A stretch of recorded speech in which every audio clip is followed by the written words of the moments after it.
தாம்பரம் தாவேக வேட்பாளருக்கு பெருங்களத்தூரில் கிரெயின் மூலம் 50 அடி பிரம்மாண்ட மாலை அணிவித்து உற்சாக வரவேற்பு அளிக்கப்பட்டது. தாம்பரம் சட்டமன்ற தொகுதியில் தமிழக வெற்றிக் கழகம் சார்பில் கில்லி சரத்குமார் போட்டியிடுகிறார்.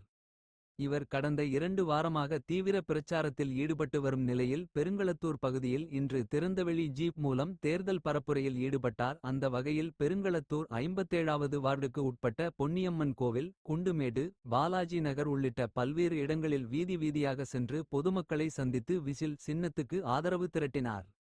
பெருங்களத்தூர் குண்டுமேடு பகுதியில் வருகை தந்த தமிழக வெற்றிக்கழக வேட்பாளர் கில்லி சரத்க்கு தா.வே.க. பெருங்களத்தூர் பகுதி செயலாளர் செந்தில்குமார் தலைமையில் மலர் தூவி கிரெயின் மூலம் 50 அடி பிரமண்டமான மாலை அணிவித்து உற்சாக வரவேற்பு அளிக்கப்பட்டது. இந்த பகுதி முழுவதும் சுமார் 500க்கு மேற்பட்டவர்கள் திரண்டு வந்து வேட்பாளரை உற்சாகமாக வரவேற்றனர். அதனைத் தொடர்ந்து தாம்பரம் தொகுதி தா.வே.க.